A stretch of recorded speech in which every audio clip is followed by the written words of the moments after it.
Você já parou para se perguntar por que o Brasil é tão grande? Afinal, quando olhamos para o mapa da América do Sul, é impossível ignorar esse colosso verde que ocupa quase metade do continente.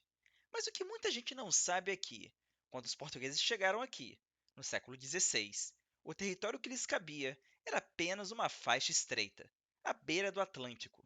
Então, como foi que o Brasil se expandiu tanto? Quem decidiu onde acabava o Brasil e começavam os outros países? E por que, ao contrário de seus vizinhos, o Brasil fala português? A resposta está em séculos de tratados, guerras, invasão, bandeirantes, diplomacia e até arbitragens internacionais. E hoje você vai descobrir essa história fascinante. Tudo começa em 1494, apenas 2 anos depois de Cristóvão Colombo chegar às Américas. Portugal e Espanha, as duas potências marítimas da época, estavam à beira de um conflito.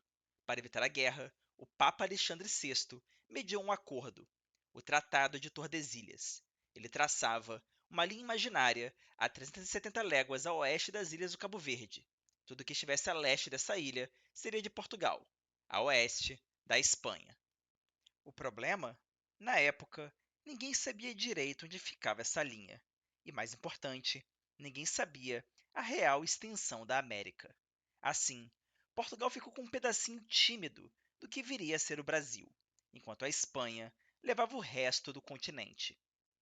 Essa divisão durou até o fim do século XVI, quando uma reviravolta política embaralhou o jogo.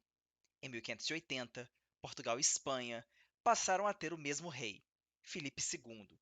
Era o início da chamada União Ibérica, e com ela, as fronteiras entre os dois impérios deixaram de ter importância. Durante esse período, os portugueses aproveitaram para avançar para o interior do continente. Bandeirantes paulistas, exploradores movidos por ambição, ouro e caça a indígenas foram cruzando os limites do Tratado de Tordesilhas sem pedir permissão. Os espanhóis, atolados em seus próprios problemas, não conseguiram conter o avanço. No século XVII, um novo ator entra em cena: os holandeses. Eles estavam em guerra com a Espanha e, durante a União Ibérica, atacaram colônias portuguesas, incluindo o Brasil. Em 1630, os holandeses invadiram o Nordeste e criaram uma nova colônia, chamada de Nova Holanda, com capital em Recife. A ocupação durou até 1654, quando os luso-brasileiros conseguiram expulsar os invasores. Mas esse conflito teve consequências inesperadas. Para defender o território, os portugueses passaram a investir mais no interior, fundando vilas e ocupando regiões que antes eram só floresta ou sertão. A expansão territorial ganhava força. Com a queda dos holandeses e o fim da União Ibérica, Portugal voltou a ser independente e manteve a posse do Brasil. Mas a ambição crescia. No final do século XVII, descobertas de ouro e pedras preciosas no interior de Minas Gerais, Goiás e Mato Grosso motivaram expedições cada vez mais profundas.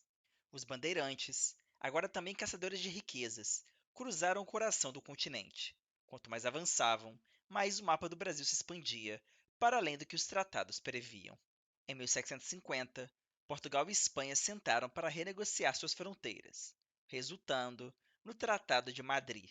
E aqui, Portugal jogou sua melhor carta, o chamado uti possidetis, ou seja, quem ocupa, possui.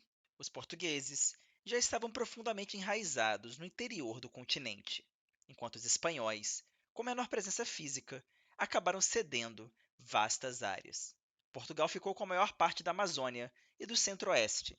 Em troca, entregou aos espanhóis a colônia do Sacramento, hoje Uruguai.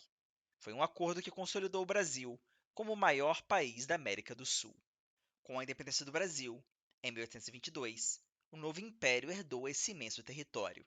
Mas o projeto imperial não parava por aí.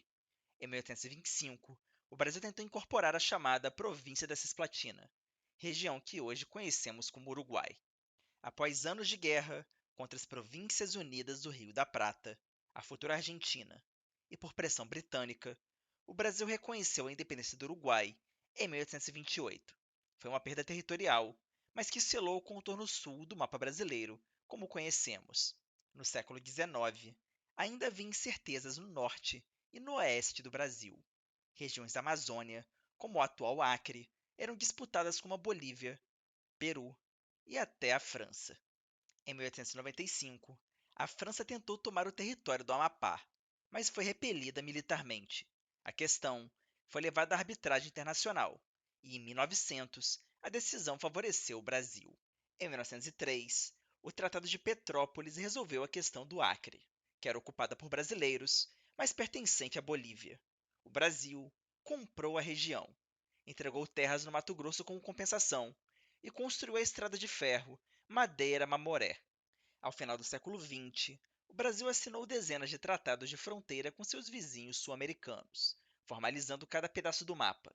Foi um processo diplomático, cuidadoso, que evitou guerras e consolidou a maior fronteira contínua da América Latina. Se você gostou desse vídeo e quer ver mais histórias como essa, não se esqueça de curtir, comentar aqui embaixo o que você achou e se inscrever no canal. Isso realmente me ajuda. Toda semana, eu trago uma nova viagem no tempo para você entender o Brasil e o mundo com mais profundidade.